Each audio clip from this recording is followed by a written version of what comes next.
I'm Alan, creative writer and extraordinaire here on Cross the Street. Holla fucking Luya. Christmas has come early, boys. What are you doing? Why didn't you kill it first? Well, Damien, if you must know, it's because there's no fun when something's already dead. So you hunt without honor, Clyde? Honor.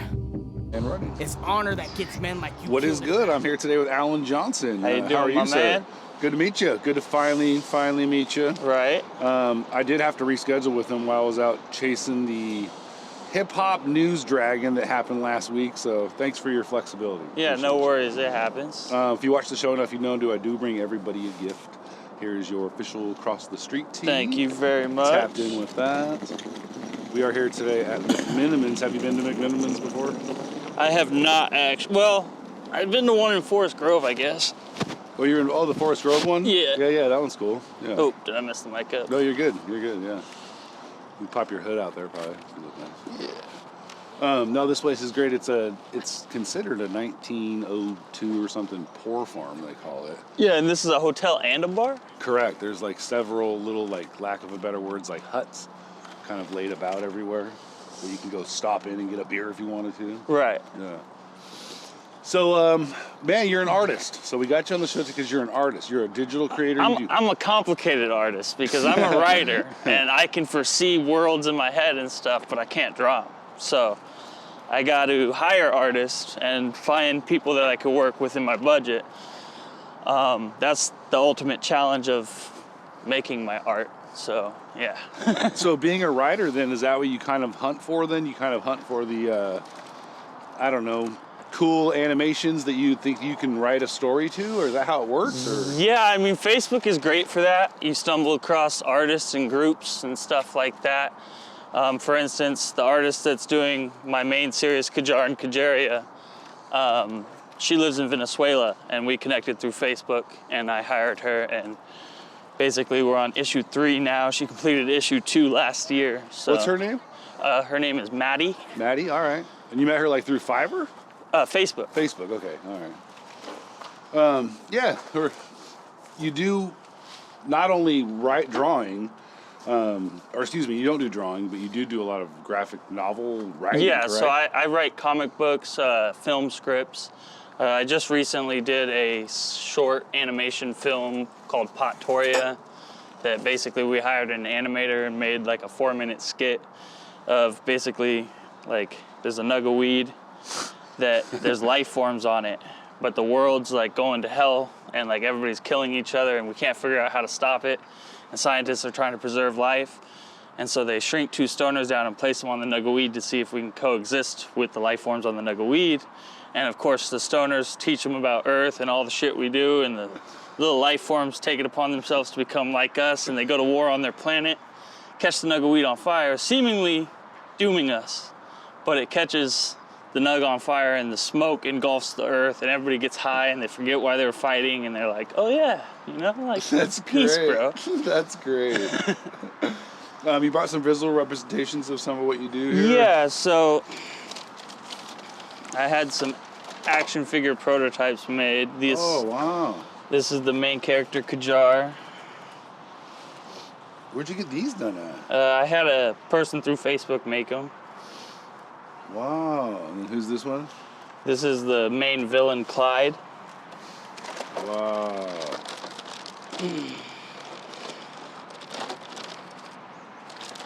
That's super cool. That's like next level dedication to what you're doing here, my friend. I mean, it's been technically a 7-year journey because I started writing this in 2011 but lost the original story in a house fire and kind of forgot about it for a little bit. But slowly, as I found film as an outlet, I brought it back and realized the type of budget it would take. So I was like, I need to find a different medium, and that's why I started doing comic books. Wow. I had these made as well, which unfortunately I can't sell them because the way they were made, they're sanded down. So it's like, you know, Gotcha. they'd be recalled if it was like an actual company. So. Right. No, next level dedication to what you're doing, man. I think that's really neat. Again, congratulations on, man, this is really cool. Thank you. All you rappers out there, you might want to think about getting your own action figure. I can hook you up with some people. And you know, that's another thing, like Portland itself is great for artists, and whether you're music or film or comic books, there's a lot of outlets here where you can connect with people and kind of like collaborate. And you know, everybody wants to get paid, obviously, but like, you know, sometimes you got to put that aside and put the stuff out there first and get your name out there. But I mean, if you dedicate yourself with today's technology, you can do anything you want to do. So we just had a short conversation in the parking lot before we started about some of the like strength of even some of the cell phone apps, like you said you were finding, and like it's pretty impressive. Yeah, I instantly download an app and I'm sitting there messing with animation, like, you know. So nothing's out of reach if you have a phone and some apps and a little bit of creativity. And those are all things that stopped us, it seems like. Right. I'm 44, and those were like hurdles that you think you would never be able to get past. Oh, I'll never be able to afford that type of software. Because you need a huge studio or something behind you, but now it's like literally in the palm of your hand. You need an Android phone and a Wi-Fi signal. Exactly. Now I'm the next Steven Spielberg. Don't even need service on the phone necessarily. No, congratulations once again. This is really next level. Thank next you. Yeah, level I got stuff, the dude. That's pretty comic cool. we could open up a little bit here. And that's super cool. You got playing card or little cards? yeah, made so too? I actually had my character submitted, and it turns out my villain Clyde ended up being the highest ranking power level in the deck, because it was like, I think 80 indie characters that collaborated and submitted their characters. Oh, cool. So they made like, oh, that's way cool. Yeah. So, and then Khajar and Khajar is the hero. Right? Yeah. So she. basically, his story is his parents were killed by Clyde and his group of poachers as they were trying to protect an animal on the jungle island Cajaria. And through that, they unlock a mystic force in the island that bonds with Khajar, who's sleeping in a treehouse nearby. And the animals that find him end up raising him in the jungle, and he's able to bond with those animals and inherit traits from them.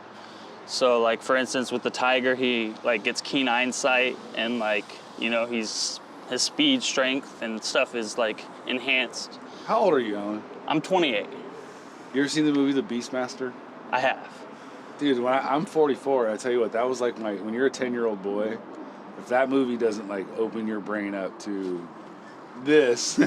Right, like. This is great. So, like, this was issue 2,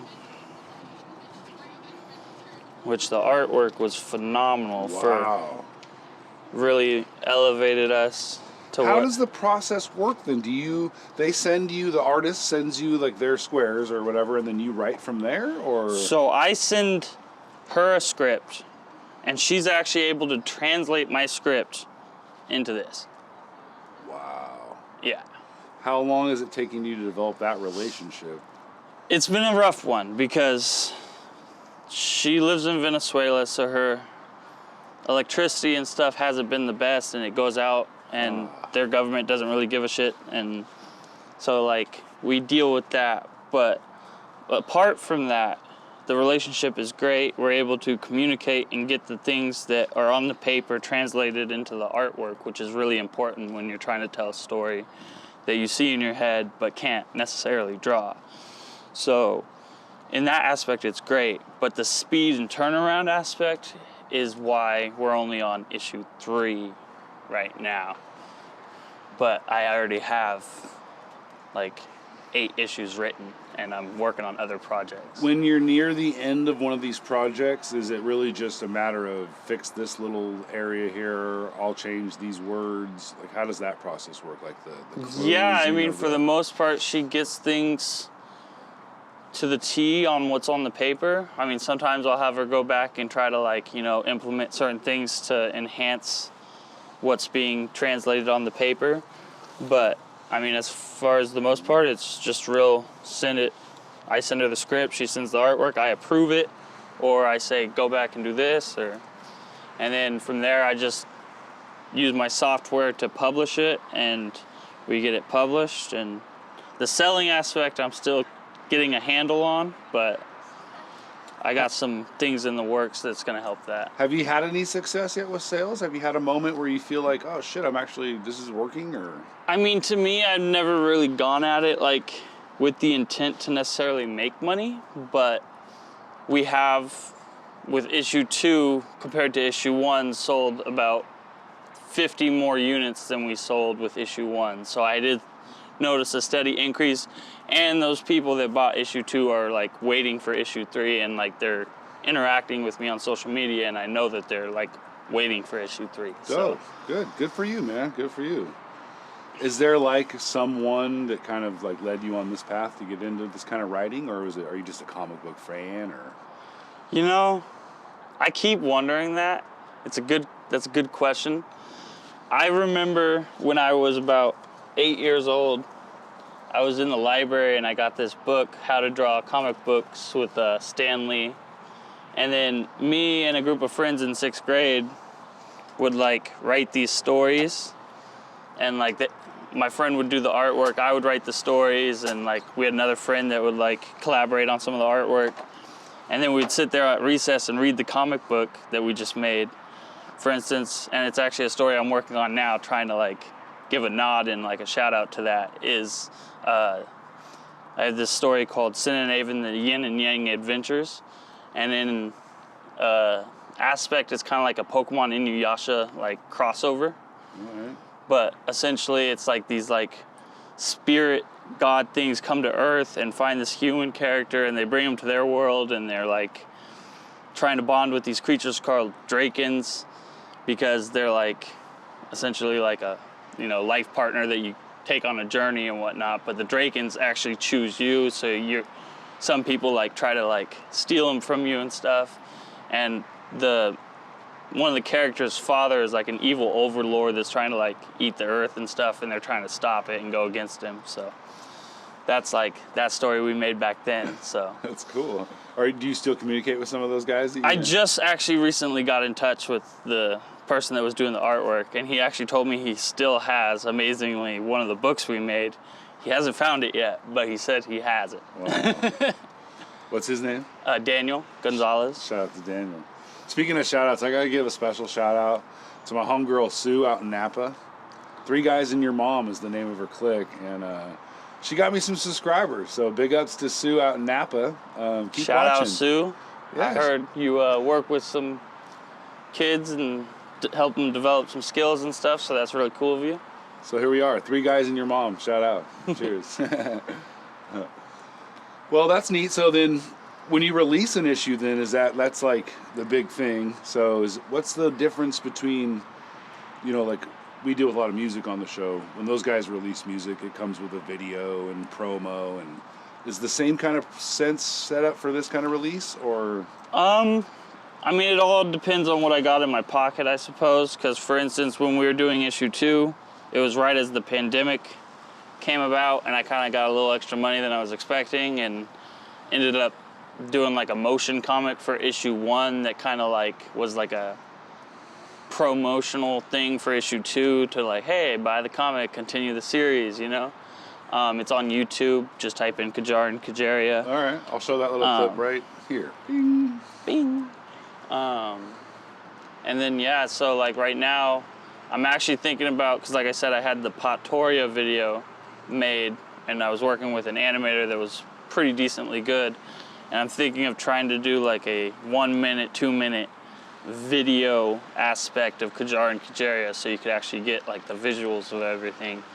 Right. It's just a matter of trying to find the budget and everything else. That's got to feel great when you have a story that you're thinking of, you send it over to the artist, and the artist, have you had it just send it back and you're like, wow, she nailed it? Like, yeah, that was definitely the experience with issue 2. Issue 3, I gotta say, is gonna be phenomenal.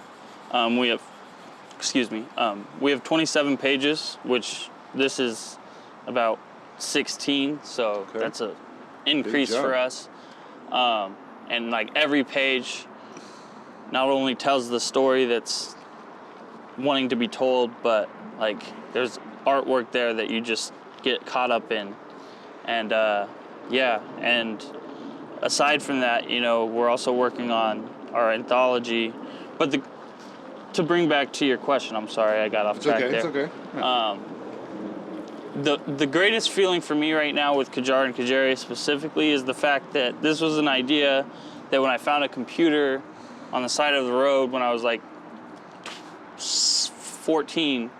I wrote a story, remembered it, and just kind of wrote it everywhere I went, and just kind of found a way to now get it to where it's at. And it's like the fact that I held on to that, it's like the most time I've ever put into anything, and that's just feels good. reward enough, you the know? finish. Yeah. I tout the finish all the time. Good, Yeah. bad, or indifferent, as long as you finish.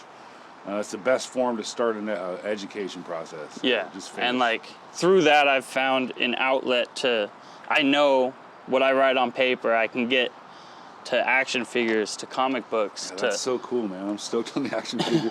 That's so neat to see this stuff come to life like this. That's super cool. That's gotta feel awesome, like your ideas just like... I just wish I had the type of budget to mass produce all this stuff and get it out there. These are expensive, man. Couple $100 each or something? Oh, yeah. Yeah.